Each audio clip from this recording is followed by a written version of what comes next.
ಸಮುದ್ರದ ಚಲನೆ ಮತ್ತು ಸಮುದ್ರದಿಂದ ನದಿಗೆ ಕೇಳಲ್ಪಡುವ ಪ್ರಶ್ನೆಗಳು ನಮ್ಮ ಮನುಷ್ಯರ ಜೀವನಕ್ಕೂ ಒಂದು ಪಾಠ. ನದಿಗಳು ಸುಮಾರಾಗಿ ಎಲ್ಲೇ ಹುಟ್ಟಲಿ, ಆಮೇಲೆ ಅದು ಸೇರುವುದು ಮಾತ್ರ ಅದರ ಗುರಿ ಸಮುದ್ರ ಅಥವಾ ಸಾಗರವನ್ನು ಸೇರುವುದು. ಅದು ಉತ್ಪತ್ತಿಯಾದ ಸ್ಥಳದಿಂದ ತಗ್ಗು, ದಿನ್ನೆ, ಬಯಲು ಪ್ರದೇಶ, ಕೊಳ್ಳ ಎಲ್ಲ ಕಡೆನೂ ಹರಿದು ಆಮೇಲೆ ಸೇರುವುದು ಸಮುದ್ರ ಅಥವಾ ಸಾಗರವನ್ನು. ಹಾಗಾಗಿ ಕವಿರಾದೇಯದವ್ರು ಏನು ಹೇಳ್ತಾರೆ ಅಂದರೆ, ತಾಯಿಯ ಮಡಿಲನ್ನು ಸೇರಲು ಓಡೋಡಿ ಬರುವ ಮಗುವಿನಂತೆ ನದಿಗಳು ಸಮುದ್ರವನ್ನು ಸೇರಲಿಕ್ಕೆ ಧಾವಂತದಲ್ಲಿ ಹೋಗ್ತವೆ ಅಂತ ಕಾವ್ಯಾತ್ಮಕವಾಗಿ ಹೇಳ್ತಾರೆ. ಹಾಗೆಯೇ ನಮ್ಮ ಹಿಂದೂ ಸಂಸ್ಕೃತಿ ಪ್ರಕಾರ ಸಮುದ್ರ ಅಂದರೆ ಸಮುದ್ರ ರಾಜ ಅವನನ್ನು ಸೇರಲು ಬರುವ ನದಿಗಳೆಲ್ಲ ಅವನ ಹೆಣ್ಣು ಮಕ್ಕಳು ಅಂತ ಹೀಗೆ ಸಂಬೋಧಿಸ್ತಾರೆ. ಸಾಮಾನ್ಯವಾಗಿ ಬೇಸಿಗೆಯಲ್ಲಿ ನದಿಗಳು ನೀರಿನ ರಭಸ ಕಡಿಮೆ ಇರೋದ್ರಿಂದ ಮಂದಗಮನಿಯಾಗಿ ಹರಿತಾರೆ.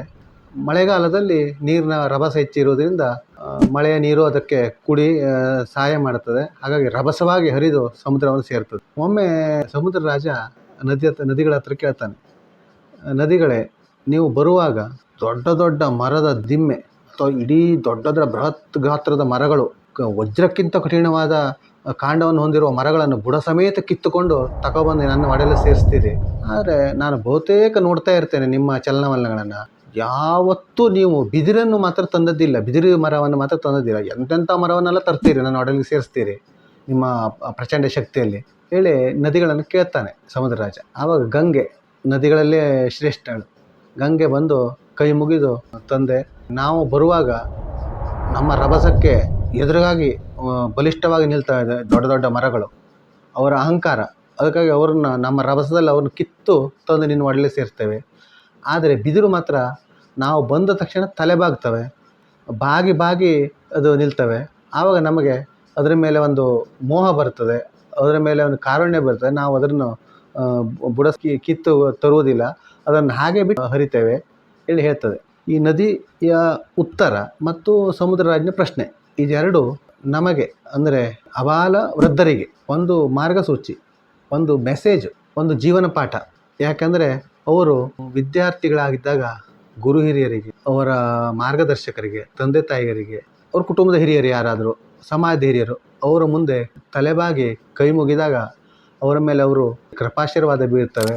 ಮತ್ತು ಗುರುಗಳು ಅವರಿಗೆ ತಮ್ಮಲ್ಲಿರುವ ಜ್ಞಾನವನ್ನು ನಿರರ್ಗಳವಾಗಿ ಹೇಳಿ ಅವರನ್ನು ಬುದ್ಧಿಮತ್ತವನ್ನು ಹೆಚ್ಚಿಸಿ ಅವರು ಸಮಾಜದಲ್ಲಿ ಒಳ್ಳೆಯ ವ್ಯಕ್ತಿಗಳಾಗಿ ಬಾಳುವಂತೆ ಜ್ಞಾನವನ್ನು ನೀಡ್ತಾರೆ. ಇದರಲ್ಲಿ ಅರ್ಥ ಅಂದರೆ, ಈ ಗುರು ಹಿರಿಯರು ಇವರು ರಭಸವಾಗಿ ಹರಿಯುವ ನದಿಗೆ ಸಮಾನ. ಈ ಚಿಕ್ಕ ಮಕ್ಕಳು, ವಿದ್ಯಾರ್ಥಿಗಳು, ಕಲಿತಾ ಇರುವವರೆಲ್ಲ ಬಿದಿರು.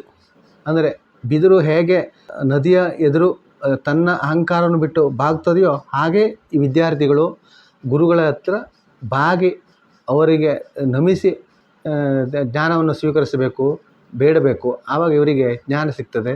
ಹಾಗಾಗಿ ಇವರು ಮುಂದಿನ ಜೀವನದಲ್ಲಿ ಯಶಸ್ವಿಯಾಗಿ ಬಾಳಲಿಕ್ಕೆ ಅನುಕೂಲ ಆಗ್ತದೆ.